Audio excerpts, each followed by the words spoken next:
fair. You can make me go away. I don't really care if it's good and fair.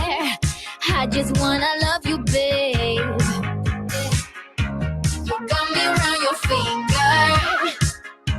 You got me in a twisted state of life, but I refuse to see it. Yeah, you can turn me upside down, turn my heart inside out, but I can never give it up. Do it again, do it again. Sleep is for the dead and love is for the wicked. Play me till I repeat it. Please welcome Joe Reardon, President and CEO of the Greater Kansas City Chamber of Commerce. You know, like many of you, we were disappointed that we can't be together in person for this incredible event, but we're not going to let COVID-19 stop us from celebrating small business in Greater Kansas City. In fact, while we all might be having a little bit of screen fatigue, I can assure you that while today's gathering might be virtual, the conversation we're going to hear today is as real as it gets. Today, we're excited to hear from the CEOs of our top 10 small businesses. They've no doubt faced incredible challenges over the course of the year, but we know they've had some successes and insights as well. And today, we'll get to learn what makes them some of the best small businesses in our home, Kansas City. Small business make up more than 70% of the Chamber's membership. And we're proud to not only celebrate small business, but also to support small business. And that support has been more important than ever over this past year, and it continues to be critical going forward as well. This year's small business celebration was actually the first event affected by COVID-19, if you can believe it. Back in March, when things started shutting down, we were just a week or two away from the candidate showcase in Union Station's Grand Hall. Getting ready to gather and celebrate the small business nominees and connect in person. When it became clear we wouldn't be able to do that because of COVID, we hit the pause on the celebration and began focusing on how to help our small businesses stay afloat and then safely reopen. From helping access to relief funds to making vital connections and more, this was the most important thing the Chamber could do at that moment in time. But now we fast forward to this morning, and through many, many other virtual events that we've attended.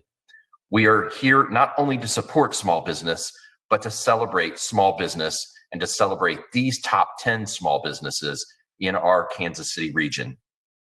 We couldn't do the work without the support of our small business, and we couldn't continue this celebration without the support of our critical sponsors. So I want to especially thank our small business celebration presenting sponsors, Blue Cross and Blue Shield of Kansas City, and Evergy, and to our CEO level sponsor, Honeywell. And a special thank you goes out to our top 10 CEO panel presenting sponsor, Bank Midwest. So now it's my pleasure to introduce from Bank Midwest, Tim Huey. Tim's the Director of Business Banking. Tim, the virtual floor is yours.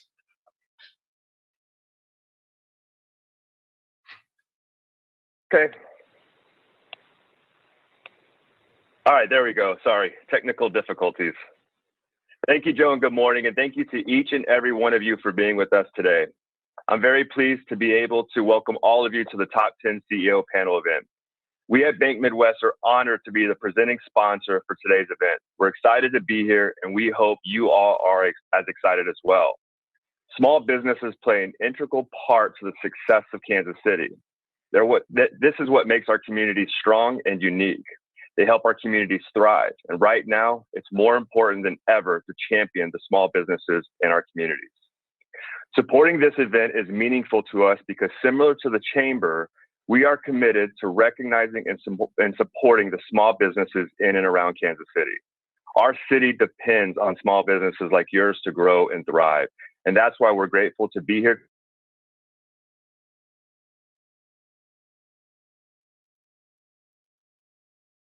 The president at Paris Communications and will be the moderator for today's panel. Lori? Good morning, everyone. It's so great to be with you this morning and have the opportunity to introduce you to this esteemed panel of top 10 small business CEOs. Every one of them is vying for the ultimate honor, which is the Mr. K Award. The judges are watching today and will be making that decision following today's program. We are going to be learning a little bit more about them and the decisions that they have made throughout this very challenging year. And I cannot wait for you to get to know them a little bit. So let's bring them out. First up, from Amply Media, founder and CEO, Ryan Shar. Next, from Cherry Co., founder and CEO, Thela Cherry. From Chicken and Pickle, founder and principal, Dave Johnson. From J. Rieger & Co., President, Andy Rieger. From McLean's Market, co-owner, Jeff Hurleman. Next, we're introducing Messenger Coffee President, Isaac Hodges. You may have heard that Messenger Coffee and Ibis Bakery are now part of KC-based Fairway Specialty Coffee Collective. That's funded by Great Range Capital.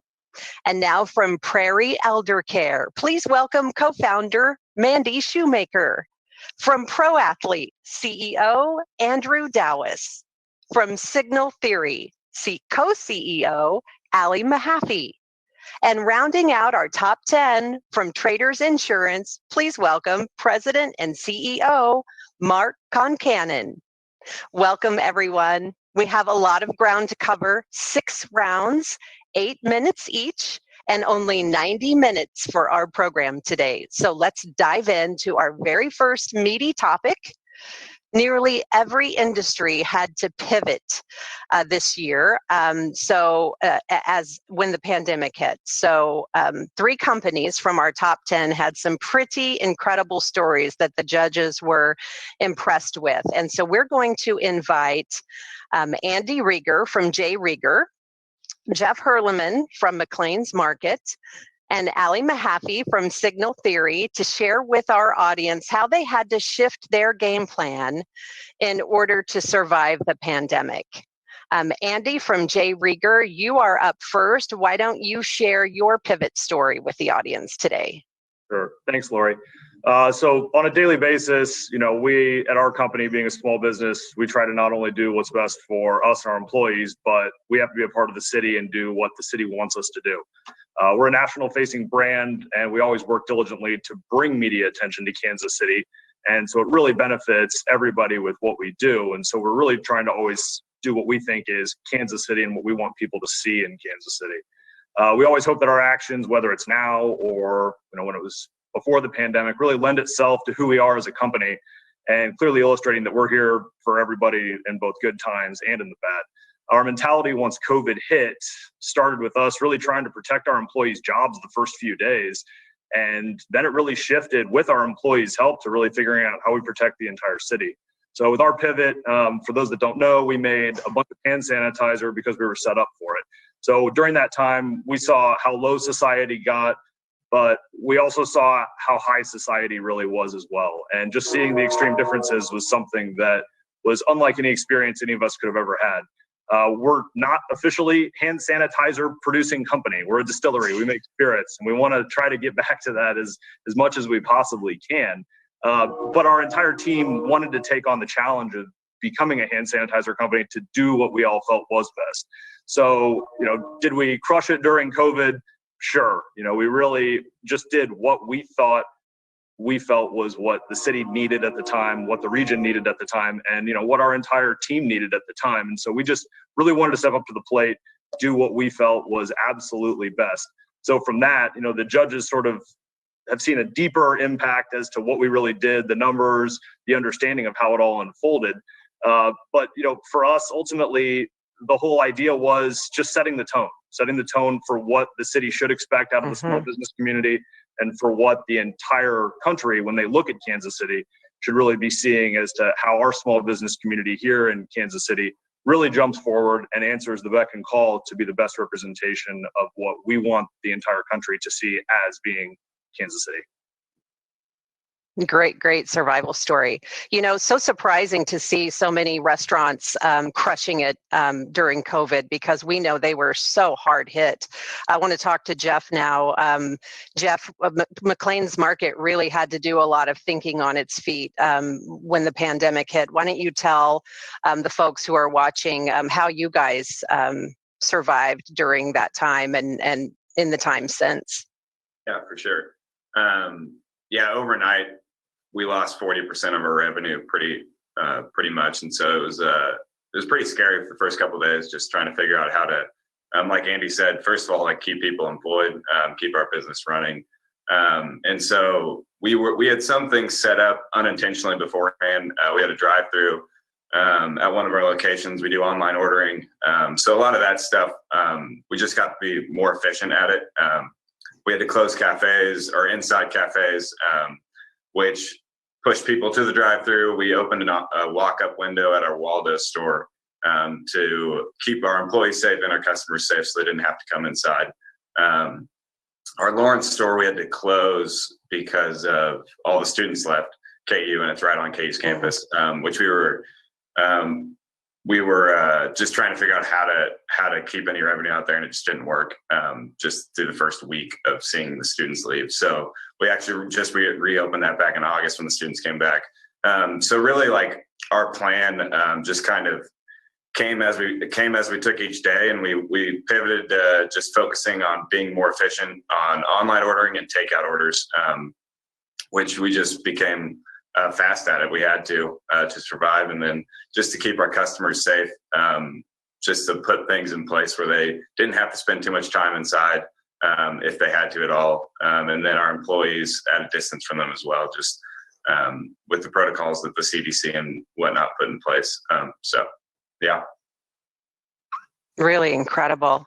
Now we're going to turn to Allie. At your ad agency, Signal Theory, you guys had just moved into a new space, and then you had to send everybody home. Tell us about that. Yeah.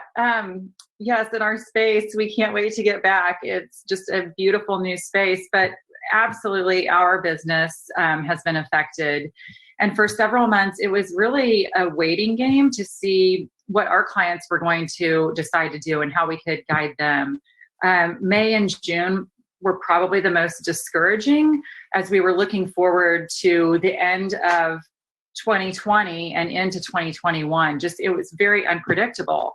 But as of today, things are full steam ahead. We're really busy, and our staff is really happy about that. Earlier in the year, when we moved to all work from home, there were some really bright spots. Our IT group is amazing. And a couple of years ago, we started moving everything over to the cloud. We're a marketing, brand development, and design firm, so we have a ton of really large files, like 5K video and design files. And if we would have had to have been working off of on-site servers, we just wouldn't have been able to deliver for our clients. Another bright spot is our clients. We have a lot of clients in the food value chain that really needed to keep their business moving forward for consumers. We work with Merck Animal Health on the farm, and Cargill Protein was making sure that grocery store shelves were stocked. We work with Sonic Drive-In and a local favorite, Chateau Dairy, which has been a really great solution for families across Kansas City. So definitely have had some challenges like everyone else, but a couple really great bright spots that I would consider crushing it moments for us. Really great insights from each of you three. We're going to let you go and bring in a new batch of CEOs, but we will see you in a bit. Thanks so much to each of you. You know, one of the themes that the judges were really impressed with this year with the top 10 was the spirit of collaboration. That was a theme that emerged. So we want to bring in a new batch of CEOs to talk about that, really creating an ecosystem time in the economy with some other businesses. Let's bring in Dave Johnson from Chicken and Pickle and Isaac Hodges from Messenger Coffee and Mandy Shoemaker from Prairie Elder Care. Thanks for joining us, guys. Let's start with you, Mandy. The judges were impressed by the number of young people that you bring over to your elder care facilities. Tell us about the importance of that and why you brought them over and what the folks in your residential facilities get out of that experience. Sure, thanks, Lori. Well, our mission is giving that community connection and control to our residents. And another thing that we're working really hard on is to minimize the stigma of dementia. So we own group homes for people living with dementia. And one of the things that they really lose is that sense of community and the sense of connection to the world outside of them. So we have really targeted our local, really elementary, middle, high schools, and even some local colleges. So we have collaboration partnerships with some high school sports teams. So they come for monthly community service projects and like a Sunday dinner to have fellowship and participate in activities with our residents. We do a summer camp for kids ages like 9 and 10, and they come and learn about people living with dementia and how to interact with them. And so what happens when these young people come and interact with the residents is they are able to just forget about all of the things that are stacked against them and just enjoy the moment. And at the same time, we're grooming these young people to be more comfortable around people who are living with dementia, to see that they still have something to offer. So we feel like it's really a two-way street, that we are adding to the community and the lives of these young people, while at the same time really increasing the experience that our residents have. Really, really a thing of beauty. Thanks for sharing that. I want to turn to Isaac now with Messenger Coffee to talk about the ecosystem of growers that you've cultivated. Can you share a little bit more about that? Yeah, our entire model is set up on impacting the supply chain.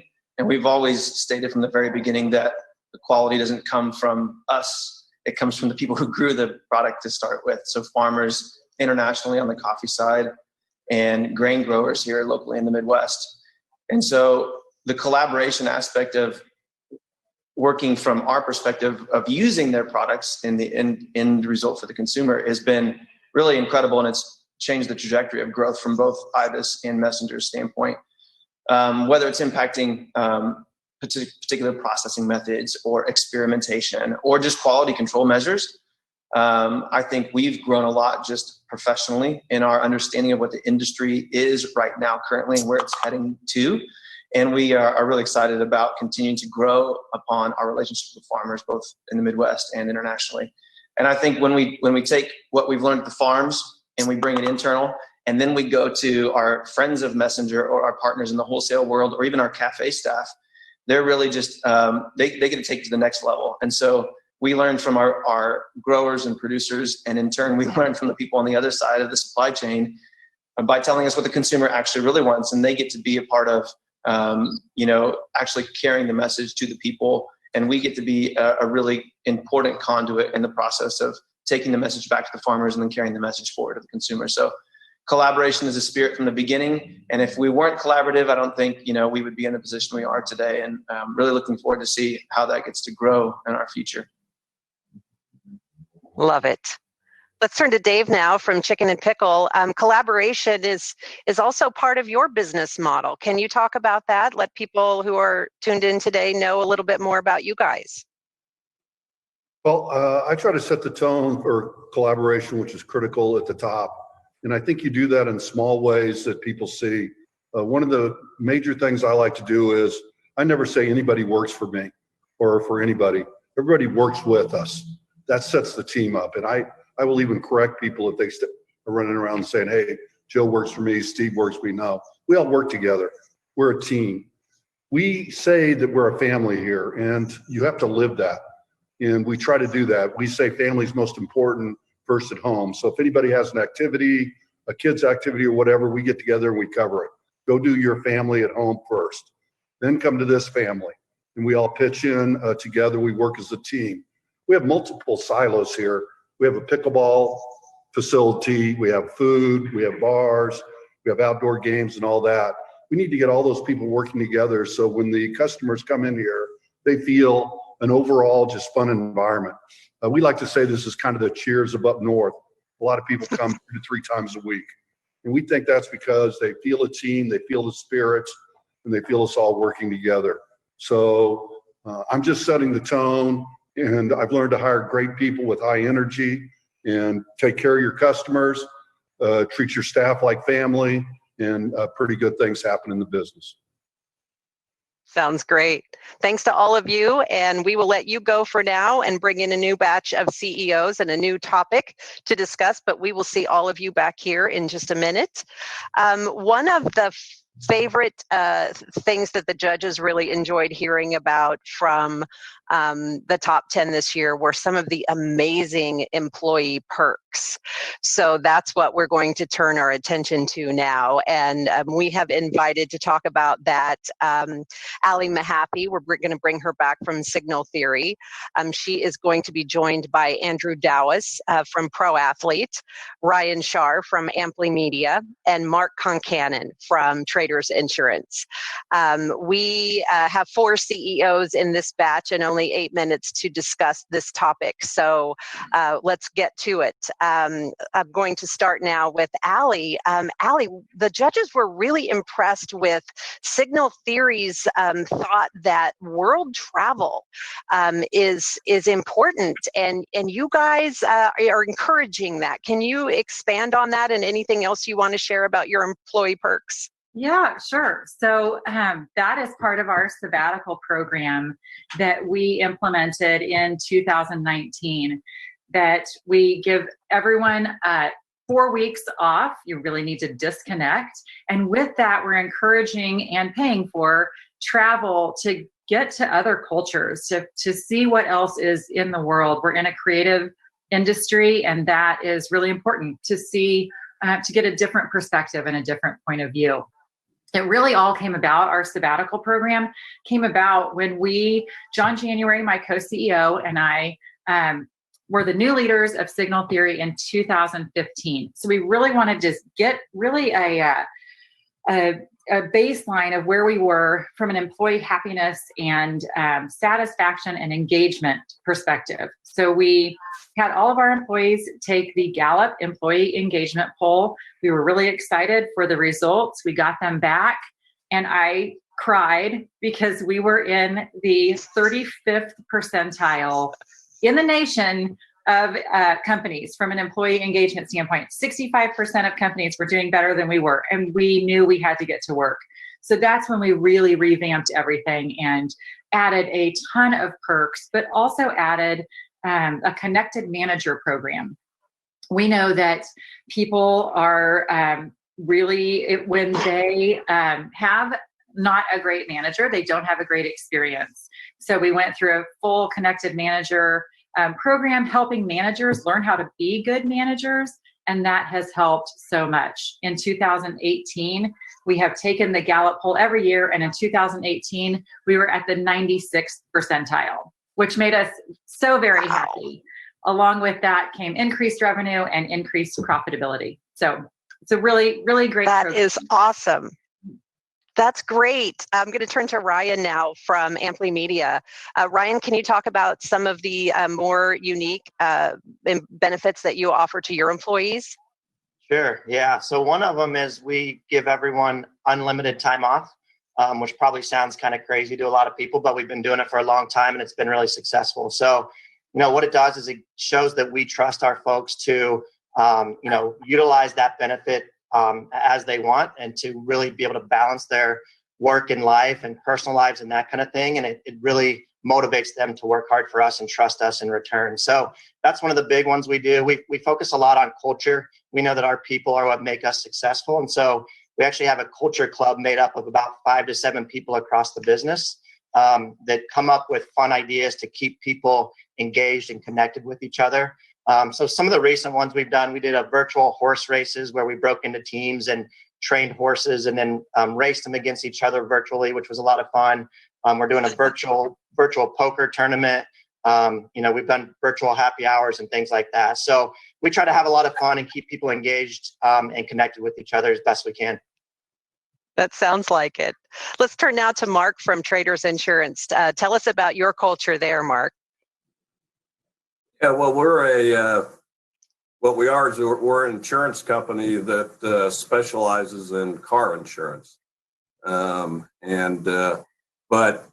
that's not what we really think we are. We believe that what we try to be is difference makers, using that, those insurance policies and the promises that we make in them to deliver on those promises. And our people are the delivery system of those promises, and our culture is what dictates, how we make that delivery. So, we believe what we really sell is our culture, and so we spend a lot of time on that. I think perks in and of themselves, we look at as icing on the cake. They're very important, but the cake is your core culture. And that's how, that comes to benefits, compensation plans, retirement plans, putting people in an environment that they can succeed, where those people go home at night, put their head on the pillow, and feel like they've made a difference and left a footprint. So we have a lot of perks, and they're fun perks. We have an awesome Christmas party. Most of our outings are also involve extended family. We go downtown. It's a Friday night deal. We provide Uber rides. We rent out the blocks of rooms. So we've got a lot of events that we hold. We bring in Chris cakes, and we have trucks come by for haircuts, and that's all the icing on the cake. But my hope is that what our employees really value is the most amazing perk is really our overall culture. So that's terrific. Thanks for sharing that. I want to visit with Andrew Dowis from Pro Athlete. I know we don't have a ton of time, but you have a really interesting and exciting employee perk program there at Pro Athlete. I wonder if you could share more about that with us. Yeah, you bet. Thanks, Lori. We strive to have fun when people come into work. We don't believe work should be the way it is, in this country so many times. It can be fun. And so we have unlimited PTO as well. We pay 100% of your health insurance for you and your family. We do a dollar for dollar match up to 10% on 401k. We have a swimming pool, batting cage, racquetball court, cafeteria with a personal chef. We actually have a spa where you can get haircuts, manicures, pedicures, facials. We give $1,500 a year to each employee to donate to whatever charity they want. Instead of us just writing one check to one charity, we let the employees get out there and get passionate about something. We give $2,500 a year to each employee for continuous learning. All those things, that's what you'll read about. That's what people ask us about and comment about on the tour. But I think the bigger part is the strategy behind that. The first one is just have a lot of fun. When we're done here, we want to make sure everybody had a good day, had a fun day.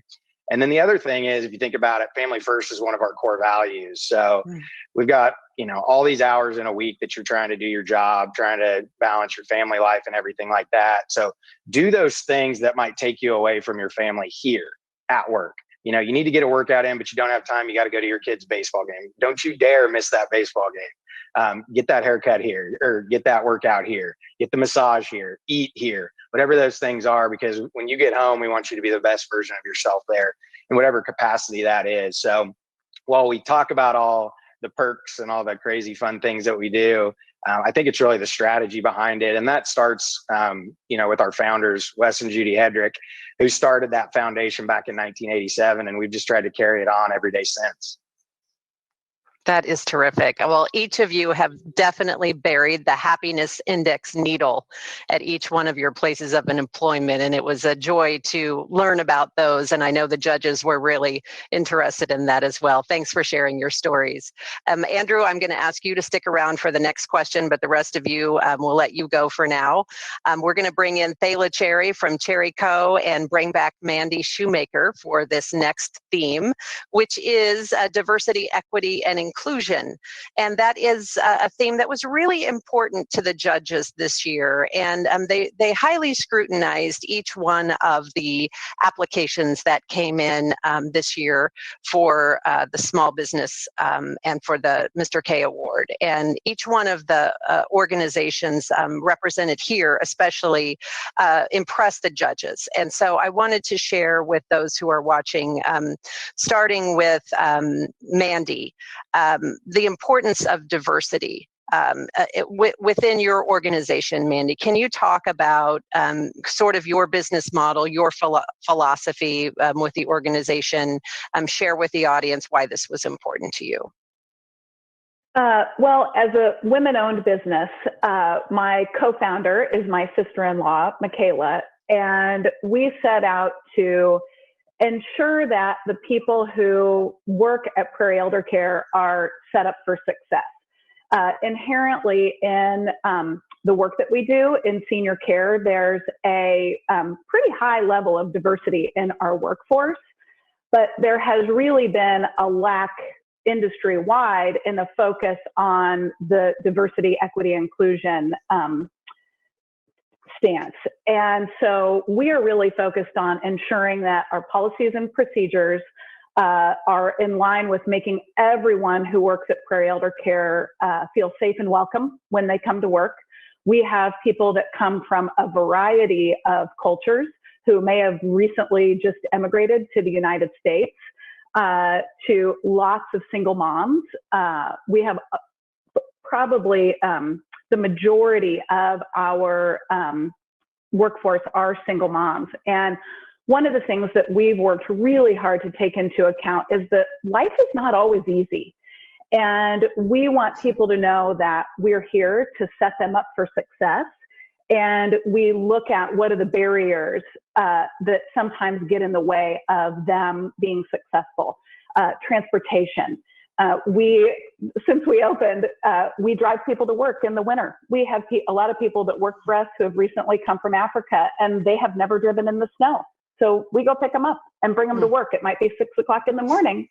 But so really we're looking at making sure our management team is diverse and helping people feel like they can grow at Prairie Elder Care. So all those things are really important. Terrific. Thank you. Let's turn to Thela now from Cherry Co. Thela, you have an interesting internship program that impressed the judges. Can you share more about that and anything else that you'd like to share? Sure, Lori, thank you so much. So one of the pillars of our company is community investment. And when you think about community is very diverse in nature. And how do you really capture the spirit and energy of that? Across our team, it's very diverse. But this summer in particular, it kind of went back to a couple months prior to that. I had read a particular study that was produced by Lemon Tree around statistics in relation to African-American businesses and their growth and sustainability. And I was really shocked when I read that Kansas City was ranked number 49 and that St. Louis was ranked number 50th as the two worst cities as it relates to advancement of people of color in business. And as most entrepreneurs, it puts a spark and fire underneath you that you really want to do something to create change around that. So I designed an innovative concept and program, and I thought about even my own trajectory as an entrepreneur. Both my parents and grandparents were entrepreneurs. So for me, it was access or at an early age, and how could I really transform as a business, as our collective team, how could we really impact the next generation of entrepreneurs of color? So we designed and created Entrepreneurship KC. It launched this last summer, 120 students across the region. The richness and the positivity that came from the students and their business concepts and models was incredible. So the students were broken into teams of 8 to 10. They designed a project or service around specifically an issue they thought was very prevalent in Kansas City and what they wanted to solve within the industries. And so that team was awarded a prize, but also the winning team actually created a design that they really want to institute. How do students that have some academic challenges, how do they really increase their trajectory around careers after they graduate from high school? And the industry name for that team was actually called Unlimited. I'm super excited to tell everyone today too, that project is actually going to market. So these students have worked tirelessly beyond even the internship project to do that. So we partner with multiple schools across the region. The representation was 20 school districts, 120 students across different diverse backgrounds. And so our hope is that we are planting the seed fundamentally so that these students will have that advantage point as they advance to their next level, but also that will create the next generation entrepreneurs of color. Very exciting. Thanks for sharing that. Now let's talk to Andrew now. Andrew, diversity, equity, and inclusion is something that you have identified as being a priority in your organization, and the judges recognize that this is something that you've struggled with. Maybe you can share a little bit more about that with your with the audience here and what you're doing about it. Absolutely. Yeah. I mean, I think for starters, we just haven't been good enough at it, and everything going on in the world now, has shed new light on this for so many companies. So many companies have come out and started programs and initiatives. And, we've always been an inclusive company, but just saying that and not being proactive, it's just not good enough anymore. And, I'm ashamed that it took us this long, to start moving forward in that direction.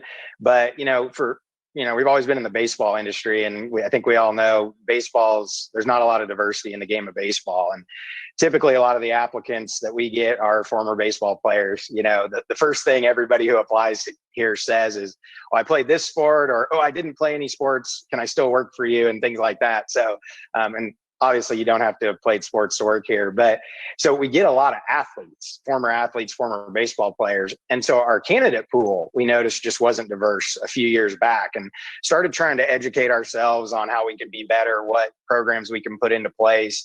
And then with everything going on in the world, this year, we kind of took it up a notch and started working with the Negro Leagues Museum, producing some content called Storied. It's 22 stories in 22 weeks, just to get that educational piece about the museum out there, because everyone thinks it's just a museum about baseball, and it's not. It's a civil rights museum. And working with Bob, who's the best storyteller in Kansas City, it was really fun to get that information out there for everybody. But we also started a diversity, equality, and inclusion committee here, and they've done some great work and really helped educate the rest of our staff on things that we can be doing to move forward. And we did, before COVID, had a head of people and culture position posted that we had filled, and then we had to kind of put it on hold while COVID happened. But I think it's just really acknowledging that there's work to be done here, and knowing that we've always come from a good place, but it's not enough, and pushing forward. And hopefully other companies see that, and it's not just a flash in the pan. I put something out on LinkedIn so people would hold us accountable, saying, "Hey, these are the things we're going to do. And if you stop hearing us, call us out, because we don't want to just be a flash in the pan. We want to make real change." Well, each one of you are very inspiring and innovative, and we thank you for sharing that with us today. We'll let you go and bring in our next topic and our next batch of CEOs. And we're going to talk about that very unique business model now. That is that family-owned business, which is, it brings with it those unique and delicate challenges. So let's bring back Andy Rieger from J. Rieger, who is in business with his wife, and Jeff Hurleman from McLean's, who works with his sister and some other relatives, and Mark Concannon, who works with his brother. And let's go around the group and talk about how each of you are able to manage those delicate family dynamics in a business setting. And let's start with you, Andy. how do you and your wife manage both family dynamics at work and at home? How do you guys make that work? It's a challenge. It's something that, when you're trying to incorporate family into it, that's an entirely different element altogether. It's family overall for us, though, even expands beyond just that side of things. I'm an only child, and so really adopting everybody has sort of become the family. And so whether that's, this was a startup for us 6 years ago, even though it died 100 years ago with Prohibition. And so, for us, we've kind of just adopted this mentality of wanting to be included in everything. And so whether that's the city, the neighborhood, or our team, just having that family mentality across everybody is something that's so important to us as a whole. And so when we did our expansion, for example, the city and city council and all the city stewards, they wanted us to build our business here on the east side. That was what they wanted, and they are part of our family. And so we answered that challenge and we said, let's renovate this historic structure. Let's stay in the neighborhood and let's set the tone for responsible development on the east side. And then our neighborhood, we have several people that we employ that live within a football field of where we are. And we take cookies around to the neighborhood, as silly as that sounds. We've petitioned for utility upgrades to our neighborhood, some for the first time in 50 years. So those things, translate to family because we protect them, they protect us. It's just that true family mentality. And then on the work family side for us, best illustration of family atmosphere is really once COVID hit, all of our employees that didn't have health concerns wanted to be together during COVID to battle through it and wanted to do whatever it took to keep the company going so that they could all stay together as a family. And we would have family meal every single day. Everyone got to be together, battle through it so that when we come out of this, everyone has a story to say of that's my family. And that family mentality, whether it's my wife, we have our kids that come into work, or it's our work family or our neighborhood or our city, and that family mentality is what people outside of Kansas City think we're all about. And so we just want to validate that perception with everything we do. Great way to avoid that question, Andy. my wife would slap me. I can't talk too much about her. No, I'm just kidding. Jeff, let's go to you from McLean's Market. You work with your sister, and I think you said you have an aunt. Is it an aunt who works there? Yeah, we have. So it's my wife and I are owners. My mom and dad are owners. My sister and her husband are owners. Then my aunt. Gotcha. So it's lots of family. So how do you guys make that work? Yeah, at the beginning, we do love working together. Obviously, it is family, so that means every family gathering turns into a family meeting, or family turns into a McLean's meeting. And what are we doing at work, and how's work going, and all this stuff. And then we go to work and talk about the same thing. So, it's good. Our personalities can handle that. I know a lot of people it would drive them nuts. But we like it.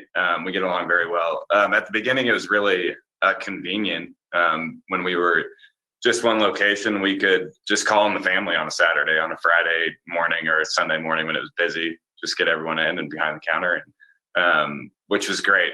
That helped us really get off the ground. And so I guess there is definitely a lot of positives to have our family involved, just to call on them when we need them and run ideas by them. We have people that are really involved, and then people that just are there to support us, like my aunt and uncle. They do a great job of coming in and helping when it's busy, but they also are like kind of the backbone behind McLean's, where like they push us forward, and they're always they don't always say yes, but they're always like, why do you want to do this? What's the reasoning behind doing it? So it makes us think a little bit more for like how we treat our employees and how we decide to add another store and things like that. And so it's a blessing to have our family involved on all accounts. And what we do with our the biggest thing too about that is that we were able to, at the Waldo store especially, like because we had so much of our family there, everyone that worked there became family as well pretty quickly, because everyone knew someone that was part of the family. So it's been harder to transition that to other stores, but over time it does work. Mm-hmm. At least that's what we've seen. So that's terrific. Thanks, Jeff. Now, Mark, I'll turn to you. I know you work with your brother, but the culture really, what the judges learned was established by your mom. Do you want to talk about that? Yeah, the ours has been a little bit longer evolution. So my mom and dad and aunt and uncle started the business back in 1976. I started working out of high school in '79. Patrick didn't start working until my dad passed away in '99. When he actually came on, I had left the business in '96, and then we merged back together in 2002. Him and I have been together since '02. But we've also got my sister's involved in the business. We've got some kids involved in the business. So we've got about I think 6, 7 of our 142 employees or so are family by blood. We manage the dynamic, because I think the way the question was posed is that family dynamic can sometimes be problematic. But in that sense, we manage it by, we treat family the same way we treat non-family, and non-family are treated as family. And I think the maybe the more important element about a family business might, certainly in our cases, maybe the sense of being closely held. When you don't have, you're closely held, you don't have a lot of outside influences that may have different priorities. It's easier to align your interests. And Patrick and I, and my sister, our whole family, our interests are very much aligned. And that really is our interest is to have a great company. The culture is a big part of that. You talk about my mom. My mom passed away in July. She was one of the owners. Mom, we like to call it the mama rule, and we use it quite a bit. When we have to make some decisions, it's we apply the mama rule, and if you look at it and say, hey, if my mama wouldn't be proud of this, then it's probably not the right decision. But so the family aspect has actually been very, very rewarding for us. That's terrific. Thank you for sharing that story. Well, it must work for each of you, because here you all are in the top 10 small businesses in Kansas City. And congratulations to all of you. And thank you for sharing your stories. And we're going to let you guys take a small break here and bring in the last group of CEOs to tackle our last topic for the time that we have together. And that is about social responsibility. So let's bring in Ryan Shar from Amply Media, and bring back Thela Cherry from Cherry Co. and Dave Johnson from Chicken and Pickle. Isaac Hodges from Messenger Coffee. Welcome back, guys. Good to see each of you again. The judges were all really impressed with each of your company's dedication to giving back to the community. So let's talk a little bit about that. We'll start with Ryan from Amply Media. Can you talk about your unique spin to giving back, Ryan, and the importance of that to Amply? Yeah, sure. So, giving back to the community is a huge part of our business, and, our people ask for it. We do culture surveys, and they're constantly, telling us they want more opportunities to support the community, which is great. And so, one thing that we believe in is to improve things, we have to measure it. And so what we've done is we've said we want to donate $100,000 worth of time and money a year to supporting our community. So, we're constantly looking for different programs to support. We've worked with the American Red Cross, Wayside Waifs, Brand Labs, which was a neat opportunity because it gave our people the opportunity to help coach and train some kids with less resources on some of the things we're really good at, like analytics and sales and marketing and things like that. So that was a fun one. We also matched all of our employees' donations to the COVID-19 Recovery Fund here in Kansas City, and I think we donated nearly $10,000 for that one. We gave everyone $200 to donate to a charity of their choice, because we know that everyone has different passions and supports different groups, and so we wanted to give everyone the ability to do that. So that was another one that we did. And then we're currently in the process of a new one called Stronger Together KC, which we're working with some other businesses to create a fund that will give us the ability to provide some money to some Black-owned small businesses who've been impacted greatly by COVID-19 to help them get back on their feet. So, it's a big part of what we do. We believe that, we've been fortunate to have a successful business, and it's our responsibility to help support the Kansas City community. Thanks for all you do at Amply Media. We appreciate that. Let's turn now to Thela Cherry at Cherry Co. Talk to us about what you guys are doing there to serve the community. Most certainly. So because community giving and investment philanthropically is part of our why and our purpose, for us, it's been from the initial stages. So when we opened up our doors in 2012, we decided at that time to create a foundation. It's called the Cherry Foundation, where 10% of our proceeds annually go to 2 strong initiatives, and those are education and sports related activities and initiatives.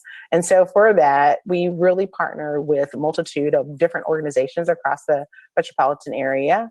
And on a monthly basis, we also, in addition to the 10%, that we partner with an individual or entity that we give 10% of our online sales to as well. And some of those organizations are Women Leaders in College Sports. We've also going to Win Sports Commission as well, Girls on the Run.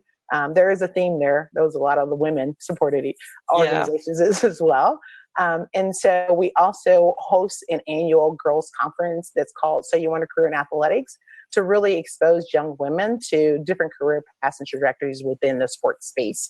And then to connect them with women that are doing powerful things in the sports world, from the facets of architectures, from the facets of reporters, but just that whole plethora of different sports professions that are available into there. So for us, it's really our heartbeat of who we are. It's our why and our purpose. And so we are very committed to that, and very committed to the investments that we do philanthropically throughout the metropolitan area.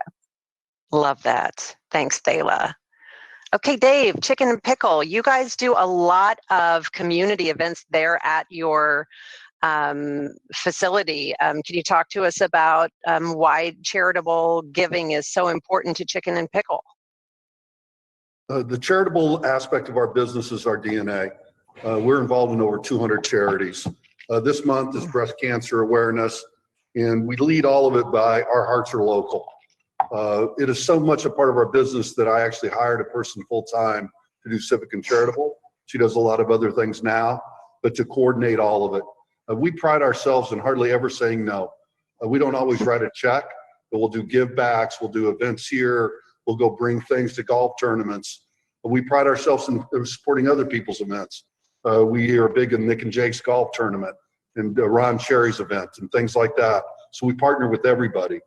Krista Ray is very important to us. We have a Krista Ray student here. Kelly Aldridge participated in the Dancing with the Stars.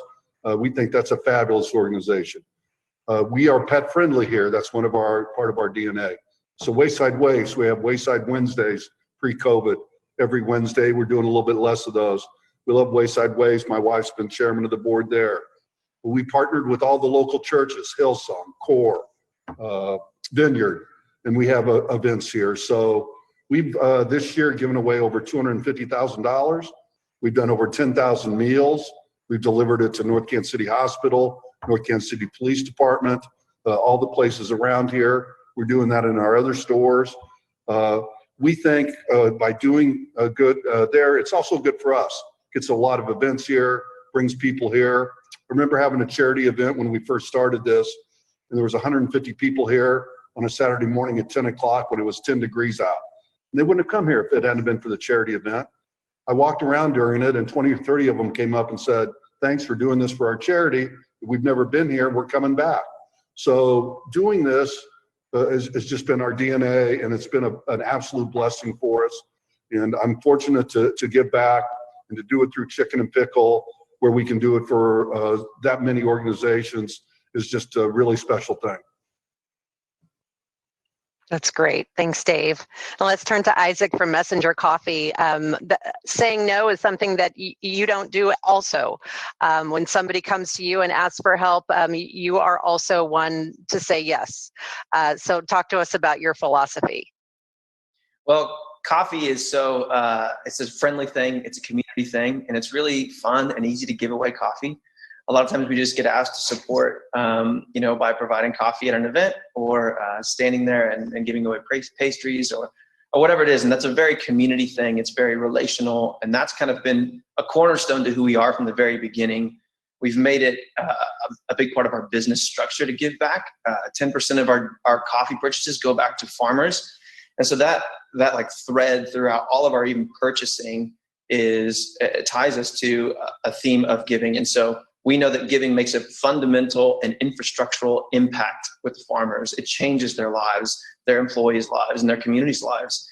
And locally, what we do with just giving away coffee, we know it changes lives because it allows people to relate and commune with one another. And so it's just a part of who we are. But lately too, we are making a much more intentional decision process around giving. And we partner with some great local organizations. Ability KC, we've built a blend with them, and that was a really fun partnership. And we give 10% of the revenue generated from the sales of those coffees back to them. Operation Breakthrough was a really fun project for us during COVID to help them support their summer school programming. So we built blends just for them. If you ask us to give away coffee, we'll say yes. So I expect at least 10 emails after this, we love it. It's just and we want to tell a story.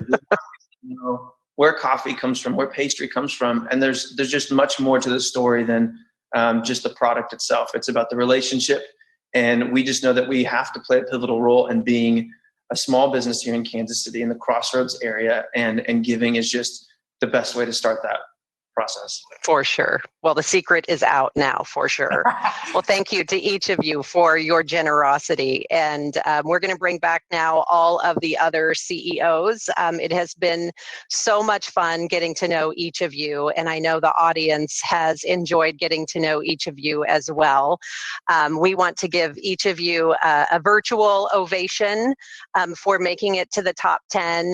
That is no small feat. There were many, many, many companies vying for this position, especially in this COVID year. It has been a year of ginormous challenges. You guys are the standard bearers, and congratulations to each of you. You're dynamic. We have learned so much from each of you, and it has been a tremendous, tremendous honor. Now I'd like to welcome back Tim Huey from Bank Midwest for our closing remarks. Tim? All right. Thank you, Lori. You would think after 6 months of virtual meetings, I would have this technology thing figured out, but I'm still learning and at square one. But nonetheless, I'm delighted to wrap up this very insightful event. I wish to start by conveying my sincere gratitude to you, Lori, our moderator. Job well done. Thank you. And in today's panel, we heard from the top executives from each company who are vying for the Mr. K Small Business of the Year award. This award recognizes a business that is driving success and embraces the business philosophies of Mr. Ewing Kaufman. Lastly, I want to extend a special thanks to the Greater Kansas City Chamber of Commerce for working to keep this small business celebration going, even when we cannot do it in Portland. And again, do not forget to join us for the Small Business Awards event, October 15th, when the Mr. K Award and the Specialty Awards are presented. This is the conclusion of our event today. Thank you to everybody and have a great day. Bye-bye.